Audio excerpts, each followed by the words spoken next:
Today, we're diving into a book that might just flip everything you thought you knew about relationship problems on its head. It's called You Are the One You've Been Waiting For by Richard Schwartz. And hey, if you feel like you're stuck having the same fight over and over again, you're definitely going to want to stick around for this. So let's just start with the big one, a question that, let's be honest, has crossed all of our minds at some point. Is my partner really the problem here? It's so easy to think, gosh, if they would just change that one little thing, we'd be fine. But what if that's not even the right question to be asking? You know, most of the advice out there tells you to work on your communication, right? To compromise, to use I statements, and that stuff isn't bad. But this book argues it's kind of like mopping up a wet floor while ignoring the giant leaky pipe in the ceiling. The real problem is happening somewhere much deeper, somewhere we're not even looking. And here it is. This is the huge, mind-bending idea at the center of the entire book. Schwartz says that we are unconsciously drawn to people who push our buttons. Not because we're masochists, but because those buttons are wired directly to our oldest, deepest, unhealed wounds. It's a wild thought, isn't it? That our relationships are basically a roadmap for our own healing. So let's explore this different view on love.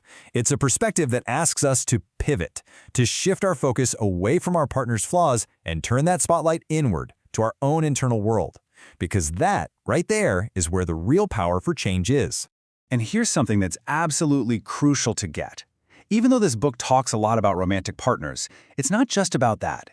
This is really a guide to growing up emotionally, to taking radical responsibility for your own feelings and reactions. This stuff applies to you whether you're single, dating, or married for 50 years. Okay, so to really understand all this, we first need to meet the cast of characters living inside our own minds. This is where we get into the core psychological model of the book, and honestly, it might just completely change the way you think about yourself.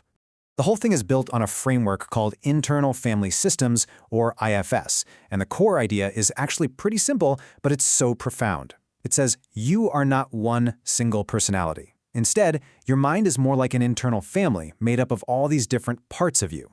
First up, you have the exiles. These are the youngest, most vulnerable parts of you. They're the ones carrying all that old pain from your childhood, the rejection, the shame, that awful feeling of not being good enough. And we tend to lock these parts away in the basement of our minds because, frankly, their feelings are just too painful to deal with. So to keep those exiles locked up, we have our managers. These are our protectors. Their entire job is to manage your life and control everything so that your exiles don't get triggered. A manager might be a perfectionist, a people pleaser, or an internal critic, whatever it takes to keep you safe and avoid that old pain. But, you know, sometimes a manager slips up and an exile's pain breaks through. Well, that's when the firefighters come rushing in. These are your reactive protectors. Their only job is to put out the emotional fire, right now, at any cost.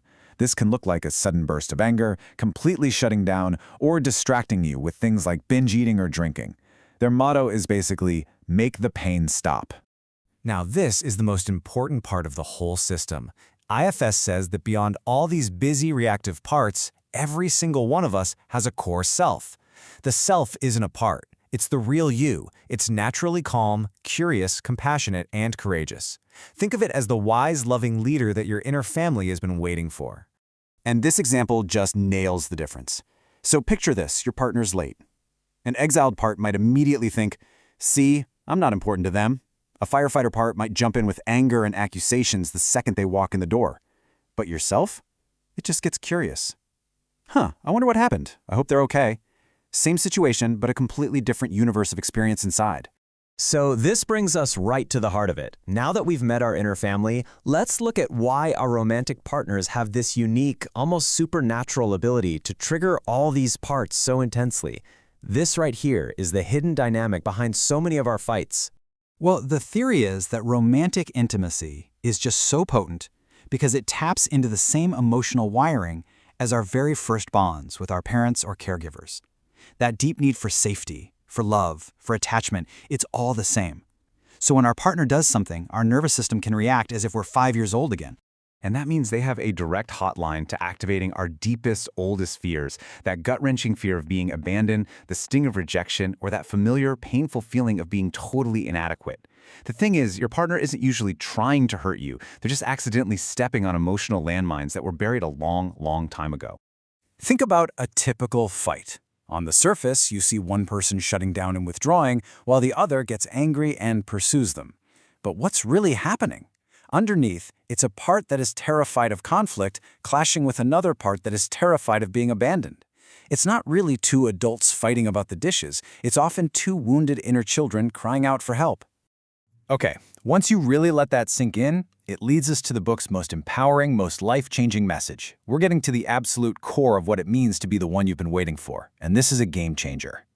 The single biggest breakthrough you can have in your relationship has nothing to do with your partner. It's not about finally getting them to be on time, or to be less critical, or to remember to take out the trash. Honestly, that's a losing battle.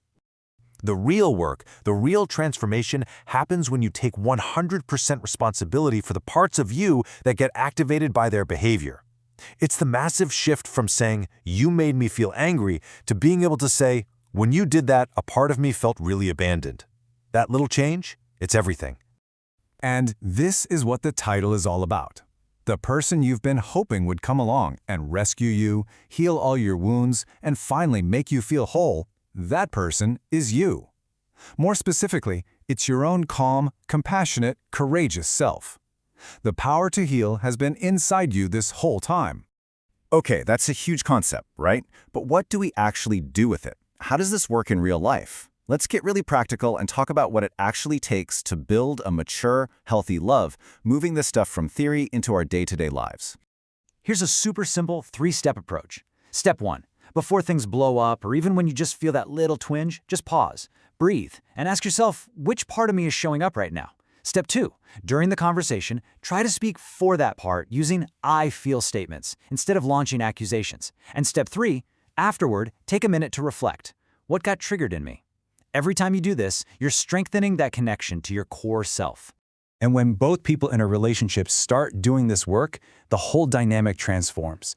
This is what mature love really looks like. It's not about being perfect. It's about being aware. You stop trying to fix each other. Instead, you create a safe space where you can both heal yourselves, side by side. You finally stop expecting your partner to do the healing work that only you can do. So let's end with this powerful idea. The goal of love isn't the fairy tale of finding that one perfect person who's going to solve everything. The real journey, the real prize, is becoming a stable, self-led person who can bring their own calm and compassion, first and foremost to all the parts of themselves, and then out into the world.